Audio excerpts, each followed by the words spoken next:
할렐루야. 오늘은 전파하고 쫓아내며 고치더라 라는 제목으로 마가복음 6장 7절에서 13절 말씀까지 함께 나누도록 하겠습니다. 오늘 본문 함께 읽고 말씀 나누겠습니다. 함께 읽으시죠. 시작. 12 제자를 부르사 둘씩 보내시며 더러운 귀신을 제어하는 권능을 주시고 명하시되 여행을 위하여 지팡이 외에는 양식이나 배낭이나 전대 돈이나 아무것도 가지지 말며 신만 신고 두벌옷도 입지 말라 하시고 또 이르시되 어디서든지 누구의 집에 들어가거든 그곳을 떠나기까지 거기서 유하라. 어느 곳에서든지 너희를 영접하지 아니하고 너희 말을 듣지도 아니하거든 거기서 나갈 때 발 아래 먼지를 떨어뜨려 버려 그들에게 증거를 삼으라 하시니 제자들이 나가서 회개하라 전파하고 많은 귀신을 쫓아내며 많은 병자에게 기름을 발라 고치더라. 아멘. 회사에 있다 보면 그러니까 겨울하고 여름이 되면 학교에 다니던 친구들이 회사를 올 때가 있습니다. 여러분 혹시 이게 들어보셨어요? 인턴십 프로그램이라고 들어보신 적 있으세요? 조금 규모가 있는 회사들은 대학생들을 여름방학이나 겨울방학을 맞은 대학생들을 회사로 부릅니다. 그래서 회사에서 실제 어떤 일들이 있고 그런 일들을 미리 경험해 볼 수 있는 기회를 제공하는 겁니다. 그래서 요즘 친구들 같은 경우에는 어디 좀 괜찮은 기업에 입사하려고 하면 자기가 어디에서 어떤 인턴 프로그램을 했느냐에 따라서 입사가 되고 안 되고가 결정이 날 만큼 인턴십 프로그램이라고 얘기하는 것이 아이들, 요즘 청년들한테 있어서는 굉장히 중요한 프로그램입니다. 마찬가지로 제가 있는 회사에서도 이번 여름에 학예 인턴십 프로그램을 통해 가지고 학생이 2명이 찾아왔고 마침 제가 있는 부서에 배치가 돼서 함께 일을 한 경험이 있습니다. 이들은 대학교 졸업반들입니다. 그러니까 4학년 2학기 혹은 요새는 학년이라는 것도 개념이 좀 없더라고요. 뭐냐면 이번에 졸업합니까? 물어봤더니 한 학점 남았대요. 한 학점 남기고 졸업을 유예시키면서 학교에서 왜 졸업을 하고 나면 졸업하자마자 입사를 했냐 못했냐 취업 준비 기간이 얼마나 길었냐 이게 문제가 되다 보니까 입사하기 전까지는 계속 졸업을 유예하면서 버티는 친구들이 많더라고요. 자, 그만큼 대학교 졸업반이라고 얘기하다 보니 거의 한 4년을 해당 전공을 있던 사람들입니다.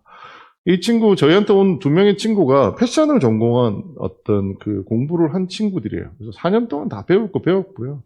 졸업 작품도 다 했고요. 패션 관련해서는 저보다도 더 잘하는 친구들이 오게 되었습니다.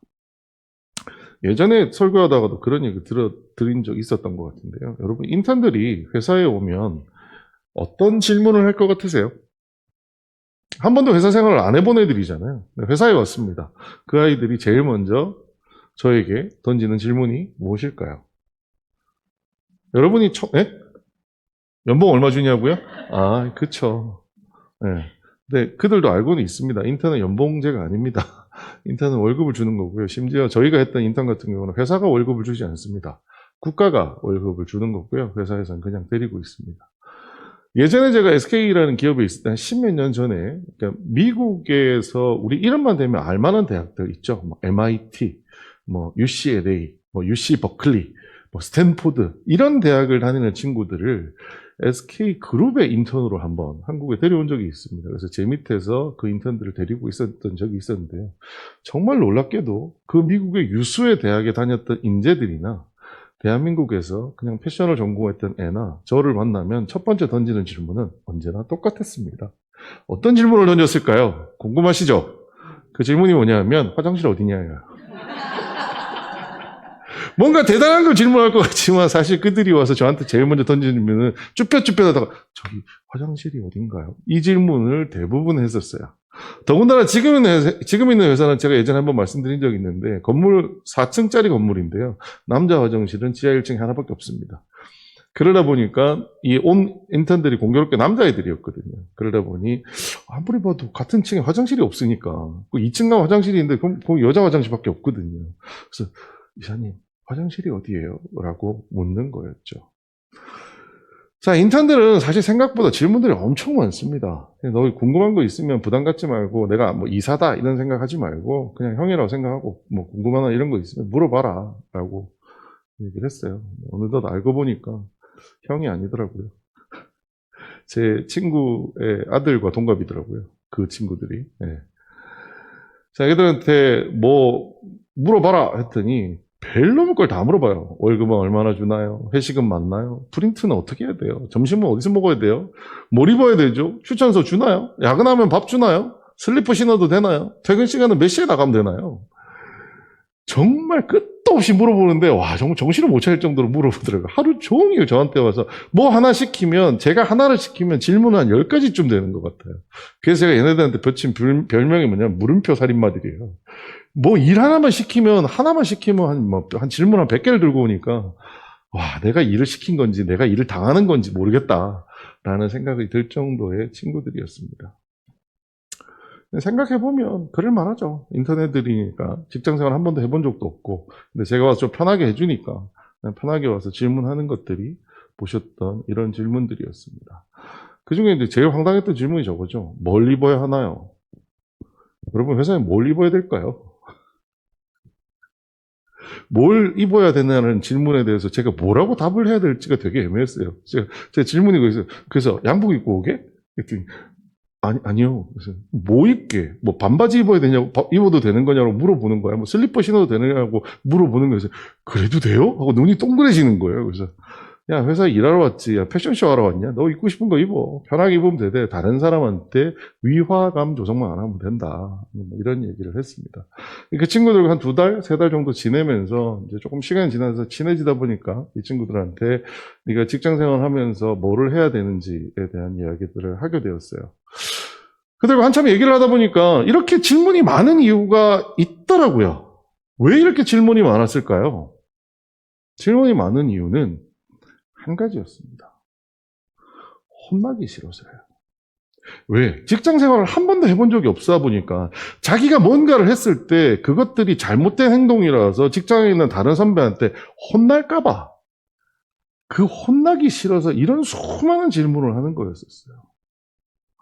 제가 그 사실을 알고 나서 이 친구들한테 해준 얘기가 이거였습니다.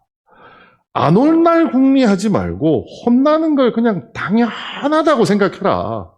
그리고 그냥 매일 버티면 된다라고 얘기를 했어요. 애들이 처음에는 이 말이 무슨 말인지 모르더라고요.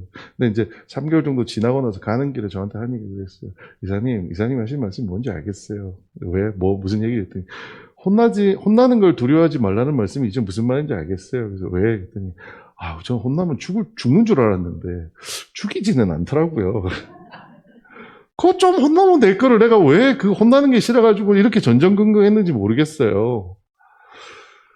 사실 이건 인턴만 그런 건 아닙니다. 우리가 처음 어떤 공간에서 해보지 못한 일을 하게 되면 모두가 다 질문이 많아질 수밖에 없습니다. 질문이 많아지는 이유가 뭘까요? 두렵고 떨리고 불안하기 때문이에요.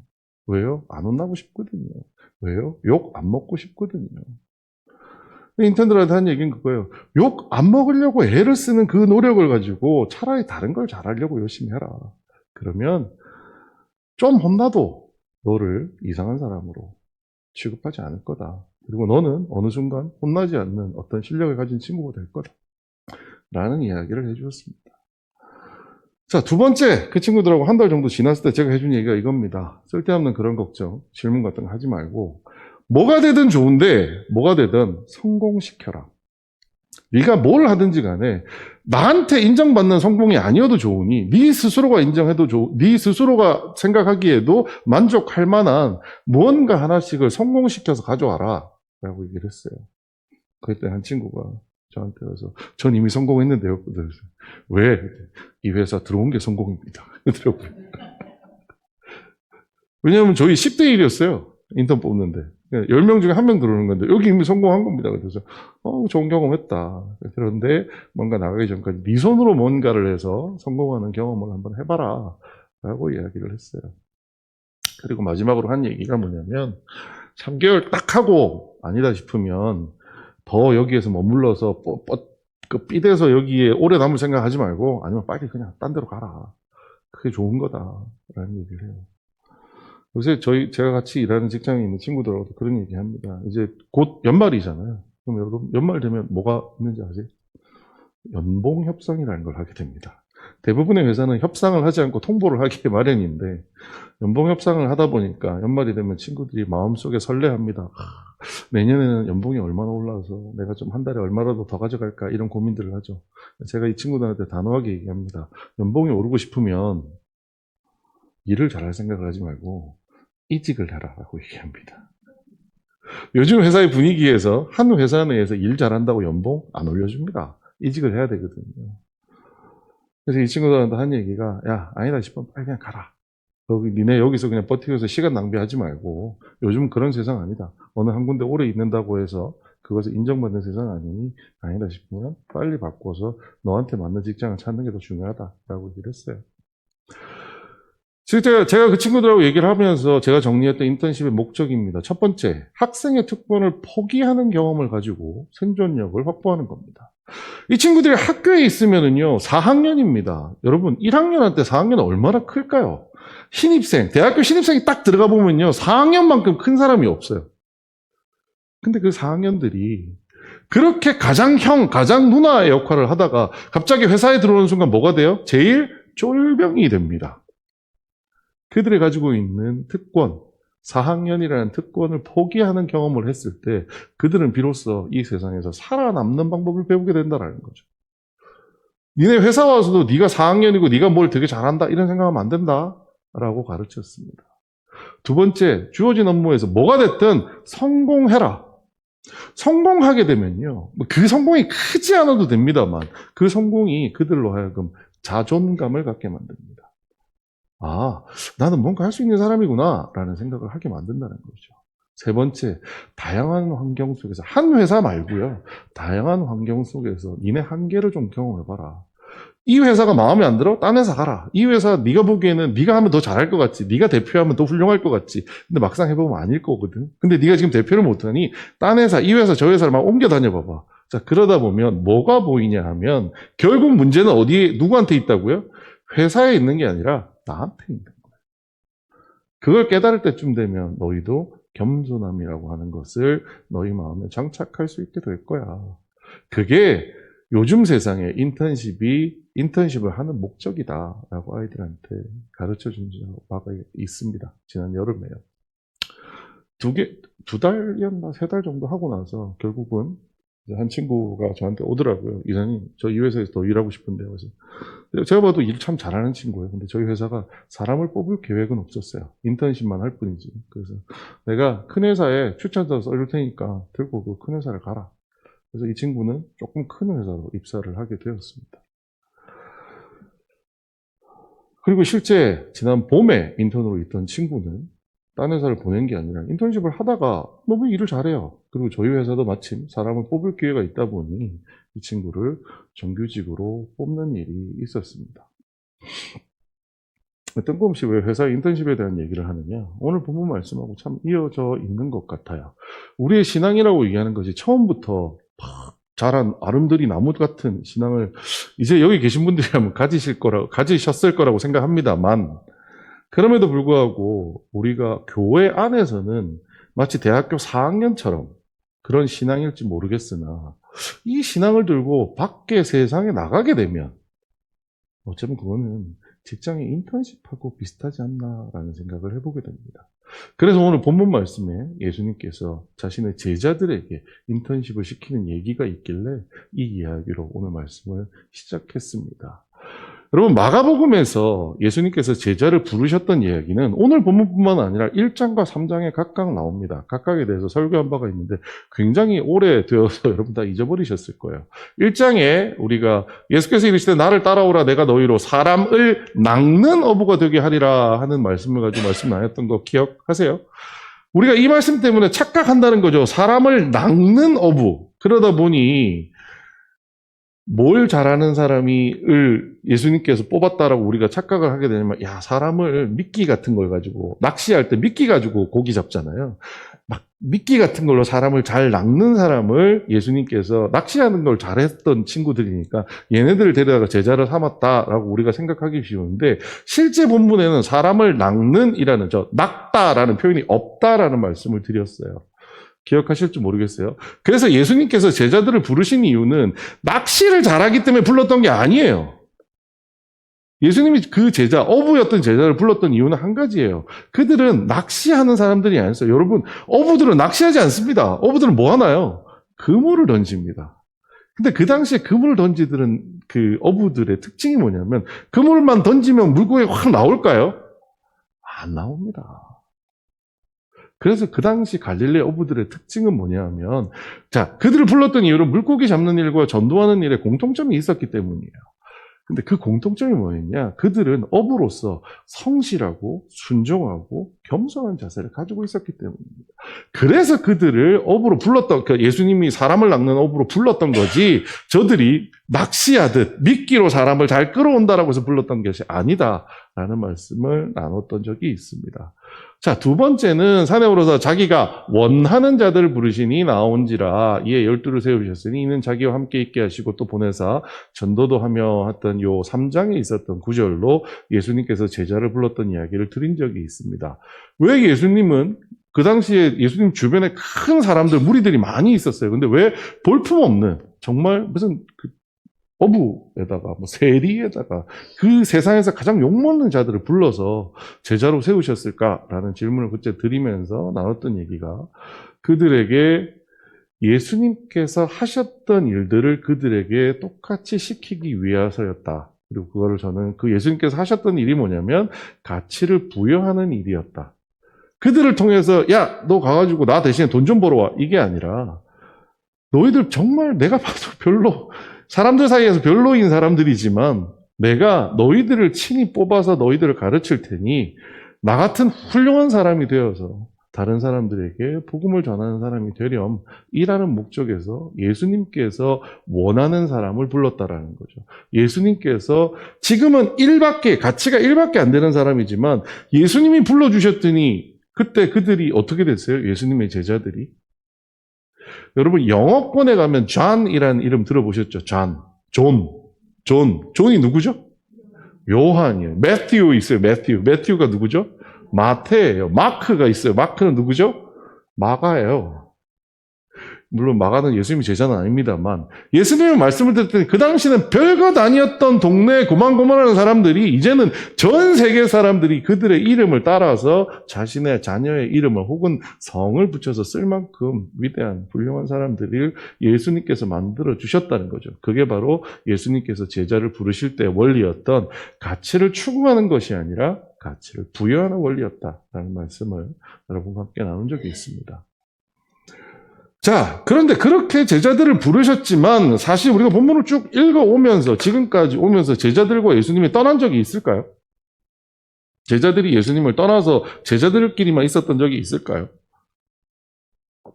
없습니다. 사실은 그들은 굉장한 특권을 누리고 있었어요. 뭐냐? 예수님과 함께 다닐 수 있었다는 거죠. 우리가 지난 본문에서 군대 귀신 들렸던 사람을 예수님께서 치료해 주셨을 때 군대 귀신 들린 자가 예수님께 뭐라고 청했었나요? 예수님, 저도 예수님과 함께 동행하고 싶어요 라고 얘기했을 때 예수님 뭐라고 했어요? 안 돼 라고 얘기하셨어요. 실제 우리가 생각할 때 저 제자들이 당연히 그런 거 아니겠어 라고 생각을 하겠지만, 예수님과 동행할 수 있었다는 것, 그것도 예수님과 굉장히 가까운 곳에서 동행하고 예수님의 친 목소리를 들으면서 배울 수 있었다는 것은 굉장한 특권입니다. 거기 예수님을 따르는 무리들 저 끝에 있는 그들에게 입장에서 예수님의 제자를 바라보는 시선은 마치 대학교 신입생이 대학교 4학년 졸업반을 바라보는 것처럼 굉장히 우러러보는 느낌의 그런 특권의 자리에 있었던 것들이 있었던 사람들이 바로 예수님의 제자라는 거죠. 자, 그런데 드디어 오늘 본문을 통해서 예수님께서는 이 제자들을 어떻게 하세요? 보내십니다. 예수님 곁에서 떠나라고 얘기하세요. 이제 비로소 제자들의 인턴십이 시작되는 겁니다. 이 전 단계까지 제자들에게 예수님께서 수많은 가르침을 하셨지만 그건 뭐냐? 아카데믹한 학교에서의 가르침이었어요. 실천은 누가 하셨어요? 예수님만 하셨어요. 제자들은 뭐 했어요? 그냥 지켜보고 배웠을 뿐이에요. 그들은 그들 손으로 한 게 아무것도 없습니다. 그런데 이제 예수님께서 자, 이제 너희들 나가라 라고 얘기를 하신다라는 거죠. 더러운 귀신을 제어하는 권능을 주신다라는 표현이 저는 이제 뭐라고 했냐면 제자들의 전공 과목이었습니다. 예수님과 함께 하면서 예수님께서 가장 많이 보여주셨고 그들에게 가장 신기해 보였던 것이 뭐냐? 그 예수님께서 군대 귀신을 쫓아내는 장면이라든지 이런 것들이 그들에게는 굉장히 신기했을 거예요. 근데 그렇게 할 수 있는 권위, 권능을 예수님께서는 그들에게 친히 부여해 주셨습니다. 자, 그리고 얘기를 하시는데 좀 독특한 얘기를 하세요. 첫 번째, 명화시대 여행을 위하여 지팡이 외에는 양식이나 배낭이나 전대의 돈이나 아무것도 가지지 말며 신만 신고 두벌옷도 입지 말라고 하시고 예수님께서 친히 그들을 보내시면서 파송하면서 명령하시는 거예요. 뭐라고 얘기를 하시느냐면 자, 지팡이 하나 들어도 돼요. 지팡이 하나 들어도 돼요. 왜? 요즘처럼 아스팔트 도로가 아니거든요. 그럼 그들이 걸어 다니는 길에, 여러분 산에 등산해 보신 분은 아시겠어요? 스틱 하나 있으면 얼마나 편해요. 이거 하나가 막 내 몸을 여러 지탱해 주거든요. 자, 지팡이 하나는 괜찮은데, 양식도 가지면 안 되고요. 배낭이나 전대의 돈이나 아무것도 가지지 말래요. 제가 추석을 찾다 보니까 저 배낭이 어떤 의미일까 생각을 하는데, 배낭이 뭐냐면, 구걸하기 위한 동양바구니더라고요. 자, 양식을 가져가지도 말고요. 길거리에서 구걸하지도 말고요. 그 다음에 내 마음을 든든하게 해줄 지갑에 돈도 가져오고 가지 말라는 거예요. 그저 신발 신고 옷도 두 벌 입지 말래요. 한 벌만 입고 가라는 거예요. 여러분 이게 무슨 이야기일까요? 정말 아무런 준비도 안 된 채 그냥 그냥 빨리 가! 이렇게 떠나보내시는 거예요. 저는 이 속에서 무슨 이야기를 하고 계신다고 생각하냐면 그 현장에 가서 너의 필요를 채우는 방법을 배우라는 거예요. 제가 만났던 여러 인턴 중에서 재밌는 인턴들이 있습니다. 회사에 인턴이 왔는데요. 제가 그 질문을 그 친구한테 처음이자 마지막으로 들었습니다. 한 인턴이 와서 저한테 탁 묻는 말이 뭐냐면 여기 주차 어디다 해야 돼요? 제가 과장이었는데 저도 회사에 주차할 곳이 없어요. 근데 이 친구는 외제차를 끌고 회사를 온 겁니다. 그래서 회사에 여기 주차 어디 해야 돼요? 그래서 내가 무슨 발레 파킹하는 직원도 아니고 얘 누구야? 근데 알고 보니 인턴이더라고요. 뭐냐? 집에 재산이 좀 있어요. 그러니까 아빠가 BMW 자동차를 사준 거예요. 그래서 자기는 당연히 어디 오면 당연히 주차하고 당연히 식사 대접을 받았겠죠. 회사를 온 거예요. 그래서 회사에 와가지고 여기 주차 어디다 해야 돼요? 이걸 묻는 거예요. 자기의 필요는 이미 아빠가 다 채워준 친구예요. 그 친구가 과연 제가 있던 회사에 와서 뭔가를 배워갈 수 있었을까요? 아니요. 욕만 하다 갔습니다. 배운 건 아무것도 없습니다. 저는 그런 의미에서 예수님의 이 말씀이 오늘 그렇게 이해되었습니다. 네 아빠가 부자든 네가 돈을 많이 가졌든 네가 뭘 가지고 있든지 간에 그것에 의지하여 현장으로 나가지 말라는 소리예요. 필드에 나가서 배우라. 네가 전도하고 네가 전파해야 될 사람들이 어떤 사람인지 직접 눈으로 보고 그들과 동고동락하며 그들 속에 말씀을 전하라 라는 이야기로 저는 이해가 되었습니다. 자, 두 번째, 또 이르시되 어디든지 누구 집에 들어가거든 그곳을 떠나기까지 거기에 유하라. 이 말씀도 뭐 비슷한 의미로 이해는 되기는 합니다만 사실 저는 좀 황당한 생각을 해봤습니다. 이런 거죠. 창원에 전도를 하러 왔어요. 근데 처음에 저를 다 영접해 주신 분이 있는데 저기 어디 구석탱이에 판잣집에 사시는 분이에요. 그 집에 예수님께서 이제 거기에 유하라고 하셨으니 판잣집에 다 유하는 거죠. 복음을 전하다 보니까 어떤 분이 잘 차려입으신 분이 저의 복음의 설교의 말씀을 듣고 감명을 받으셔가지고 목사님 저희 집에 와서 묵으세요 했는데 그 집 보니까 대궐이에요. 내가 요 집에 묵었으면 더 편할 텐데 저는 이런 생각을 한번 해봤습니다. 이 본문을 읽으면서요. 그런데 예수님이 무슨 얘기를 하셨느냐? 어디서든지 누구 집에 들어가거든 그곳을 떠나기까지 거기에 유하라예요. 이 말은 무슨 얘기냐? 사소한 것에 집중하지 말라는 거예요. 창원에, 예를 들어서 제가 창원에 전도하러 왔다고 생각해보죠. 저에게 있어서 가장 중요한 건 뭐예요? 전도하는 거예요. 저에게 씻을 깨끗한 곳, 내가 맛있는 건 먹을 것, 이걸 위해서 창원에 온 게 아니에요. 창원에 여행을 온 게 아니라는 거예요. 우리가 나가서 전도를 해야 될 때 잘 생각해야 될 거, 내가 거기에 맛있는 거 먹으러 왔다? 아니라고요. 우리는 전도하러 왔다라. 우리는 말씀을 전하러 왔다라는 거예요. 거기에 집중하지 쓸데없는 다른 것에 눈을 돌리며 내 육신을 혹은 내 마음을, 내 입을 편하게 할 생각하지 말아라 라고 예수님께서 말씀하신다라는 거죠.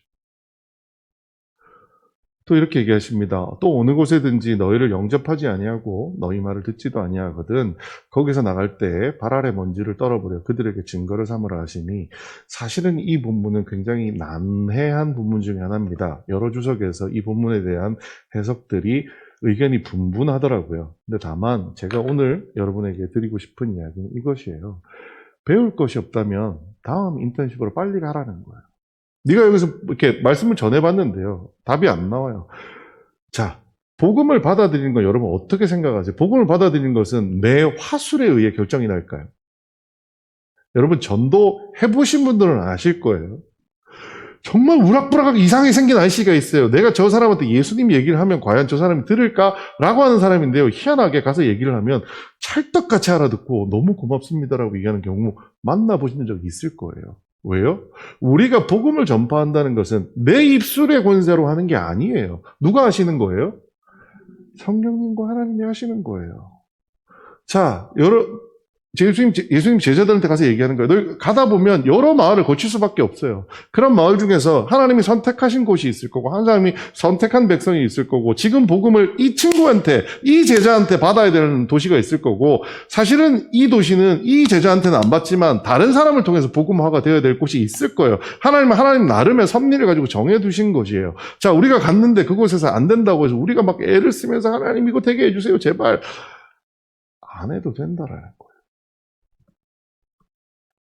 빨리 다음 쪽으로 가라는 거죠. 다만 아까 발 아래 먼지를 떨어버려라 라고 얘기한 부분들의 이야기는, 발 아래 먼지를 떤다라고 하는 것이 유대 전통에 무슨 의미냐면, 이방 땅, 그러니까 유대인들이 생각하기에 좀 더러운 땅 혹은 불결한 땅이라고 생각하는 곳을 갔다 오면 발 아래 먼지를 떤다라는 속담을 가지고 있습니다. 무슨 얘기냐? 그들이 무언가 분명히 잘못되어 있다라고 하는 것은 분명하게 보여주라는 거예요. 그 현장에 문제가 뭔가 분명히 있다면 명확하게 지적하고 그냥 떠나면 된다라는 거예요. 그게 예수님께서 제자들에게 요구하신 거라고 생각합니다. 자, 그랬더니 제자들이 나가서 회개하라고 전파하고 많은 귀신을 쫓아내고 많은 병자에게 기름을 발라 고치더라라는 거죠. 실제 제자들이 한 일이 뭐예요? 예수님께서 실제 그들 눈앞에서 이제까지 해오셨던 일을 그냥 하시는 거예요. 학교에서 4년 동안 전공을 하면서 배웠던 일을 인턴에 와서, 직장에 와서 실습하듯이 제자들도 지금 실습하고 있다라는 거죠. 여러분, 초대교회에 여러분께서 예배드리고 초대교회에서 기도하시는 특권이 뭐냐? 예수님과 동행하는 삶입니다. 그렇죠? 여러분 하루에 3번 기도하시고 예수님을 통해서 우리의 인생이 살아가고 있다는 것을 매일매일 느끼시죠? 아멘 아니세요? 우리는 예수님과 동행하는 삶을 살고 있습니다. 근데 그 예수님과 동행하는 삶이 어쩌면 자칫 조금 우리가 방심을 하게 되면 마치 예수님만 일하시고 우리는 그저 지켜보고만 사는 삶을 살 수도 있습니다. 교회 와서 열심히 기도하고 하나님 이거 해주세요, 저거 해주세요 라고 하는데 세상의 삶으로 돌아가면 나는 바뀐 게 아무것도 없어요. 누구보다도 제가 이거에 대해서 잘 아는 게 제가 그러니까요.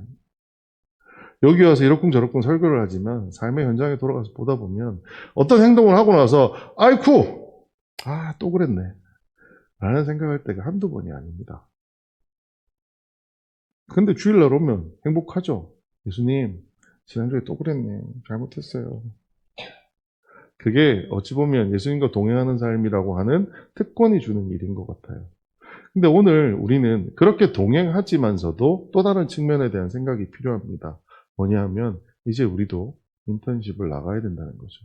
물론 이미 여기에는 인턴십이 아니라 세상에 복음을 전하는 것을 내 사명으로 받아들이고 열심히 일하는 분들 계신다는 거 알고 있습니다만, 행여나 아직도 나는 여기가 좋사오니 하며 교회 안에서만 만족하고 사는 삶을 살고 계신다면 이제는 세상에 나가서 복음을 전파하는 그 인턴십을 시작할 때가 되지 않았나 라는 말씀을 드리고 싶습니다. 왜요? 예수님께서 이렇게 말씀하셨어요. 같이 한번 읽어볼까요? 시작. 오직 성령이 너희에게 임하시면 너희가 권능을 받고 예루살렘과 온 유대와 사마리아와 땅끝까지 이르러 내 증인이 되리라 하시니라. 아멘. 우리의 역할이 예수님께서 뭘 요구하신다고요? 증인이 되라고 얘기하시는 거예요. 우리는 증인의 삶을 살고 있을까요? 아니면 예수님께 받아 누리는 학생과 같은 삶만 살고 있을까요? 예수님께서는 제자들뿐만 아니라 우리에게도 그 인턴십을 시작해야 한다라고 사도행전 1장 8절에서 이미 말씀하셨어요. 여러분, 우리의 인턴십은 시작되었나요? 이미 인턴십이 아니라 거의 사장님급으로 일하시는 분들 제가 계시다는 걸 너무 잘 알아서 송급스럽습니다만, 행여나 그렇지 않은 분이 있으시다면 우리도 이제 복음의 전선에 인턴십을 시작할 때가 되었지 않았나라는 생각을 하게 됩니다. 그리스도인의 인턴십의 목적은 뭘까요? 첫 번째, 안락한 교회 안의 특권을 포기하는 경험을 통해서 우리의 신앙이 진짜 생존력을 가지게 하는 겁니다. 말로만 예수님이 아니고요. 세상에서 살아내보는 겁니다. 교회 안에서 기도하고 열심히 하는 것도 좋지만 그 말씀을 가지고 이 험한 세상 속에서도 진짜 빛과 소금의 역할을 감당할 때 우리에게는 그리스도인으로서의 생존력이 생깁니다. 자, 두 번째, 나가서 여러분 전도해 보신 적 있는 분들은 아실 겁니다. 전도해서 어느 하나가 누군가가 뭐 교회를 나온다까지를 떠나서 누가 내 복음의 말씀을 귀 기울여 들어주는 경험만 하더라도 우리는 하나님의 은혜를 굉장히 느낄 겁니다. 그리고 또 하나, 내가 하나님께 이렇게 쓰임받을 수 있구나라고 하는 여러분 스스로에 대한 그리스도인으로서의 자존감이 세워지는 일이 있을 겁니다. 마지막으로 여러 삶의 현장에서 여러분 좌절하거나 넘어지는 경험을 하셔야 된다라고 저는 말씀드리고 싶습니다. 그래서 여러 삶의 현장에서 한계를 경험해야 됩니다. 그 전까지만 해도요, 내가 다 할 수 있다라고 생각합니다. 왜요? 저도 그런 사람이었거든요. 좋은 대학 나오고요, 머리 똑똑하고요, 돈 좀 있고요, 뭐 좀 하면은요, 내가 다 할 수 있다라고 생각합니다. 그런데 여러분, 필드에 한번 나가서 여러 현장에 부딪혀 보십시오. 내가 할 수 있는 거요? 아무것도 없습니다. 제가 몸담았던 SK그룹의 최태원 회장이 감옥을 갔습니다. 감옥을 가서 본인의 고등학교 동창이었던 목사님을 감옥에서 만나게 됩니다. 그리고 나서 그 목사님이 전해준 복음을 듣고서 최태원 회장이 좀 뒤집어졌어요. 그러면서 그 목사님께 했던 얘기가 있더라고요. 이제까지는 내가 산 건 줄 알았는데 결국은 하나님께서 나를 여기까지 이끌어 오신 거였구나라는 고백을 하셨다는 이야기를 그 동창이었던 목사님을 통해서, 설교를 통해서 들은 적이 있습니다. 우리의 삶은 어떤가요? 우리의 삶은 이제까지 내가 열심히 살아서 여기까지 이끌어 오셨다라고 생각하시는 분들 계실 겁니다. 그리고 하나님이 조금 도와주셨다라고 생각하실 거예요. 근데 사실 우리의 삶이 여러 현장에서 한계를 경험하다 보면 우리의 생각은 진실을 마주하게 됩니다. 진실이 뭔데요? 우리가 우리의 삶을 끌어온 게 아니고요. 하나님이 내 삶을 이끌어 오신 겁니다. 그리고 그저 나는 그 길 위에 걸어갔을 뿐인 거예요. 하나님은 그 길 위에서 나를 좌절하게 하시기도 하고 넘어지게 하시기도 하고, 하지만 뒤돌아서 지금 생각해 보면은요, 저는 분명하게 간증할 수 있습니다. 하나님이 저에게 주셨던 그 수많은 시련은 오늘의 제가 아직도 여전히 부족합니다만, 그나마 여기까지 이 정도 사람 노릇하면서 살 수 있게 하는데 필요한 일들이기 때문에 저를 주셨다라고 생각합니다. 그것이 저에게 있어서 가장 큰 키워드였던 게 뭐냐? 온유하고 겸손함이었습니다. 여러분도 함께 이 인턴십 과정을 통해서 한계를 경험함으로써 우리 삶에 겸손해지고 하나님을 높여드릴 수 있는 우리 초대교회 성도님 되시기를 주님의 이름으로 부탁드리겠습니다. 기도하겠습니다. 사랑의 아버지 하나님 은혜를 감사합니다. 하나님, 초대교회 성도들은 모두가 다 하나님의 군병들과 같이 든든한 사람인 줄로 믿습니다. 그러나 행여나 아직도 예수님의 제자들처럼 그리스도인의 인턴십을 시작하지 못한 분들이 있다면 이 시간 하나님 그 마음을 두드려 주시옵소서. 이 시간 예수님께서 제자를 파송하여 보냈던 것처럼 저들 마음을 두들려서 저들이 그들의 그리스도인의 인턴십을 시작할 수 있도록 독려하여 주시옵소서. 하나님, 예수님과 함께하는 것이 우리에게 얼마나 큰 특권인 줄 저희가 이제 깨달아 알고 있습니다. 하나님, 그런 만큼 이제 우리도 예수님을 위하여 살아갈 수 있는 그 삶의 인턴십을 시작하고 그 삶을 따라갈 수 있도록 주님 도와주시옵소서. 이미 그 인턴십을 마치고 하나님 앞에 큰 사명 감당하고 계신 많은 분들의 수고와 노력을 하나님께서도 기억하여 주시고 그들에게도 격려하여 주시길 원하옵나니 초대교회에 있는 모든 성도들에게 하나님의 은혜가 이 모든 길 위에서 함께할 수 있도록 주님 인도하여 주시옵소서. 모든 말씀 예수님 이름으로 기도드렸습니다. 지금은 우리 주 그리스도 예수님의 은혜와 하나님 아버지의 크신 사랑과 성령님의 감동 감화하심과 역사하심이 오늘 함께 그리스도인의 인턴십을 시작하며 예수 그리스도의 사명을 감당하기로 마음속으로 약속하는 초대교회 성도 모두 위에 영원토록 함께 있을지어다.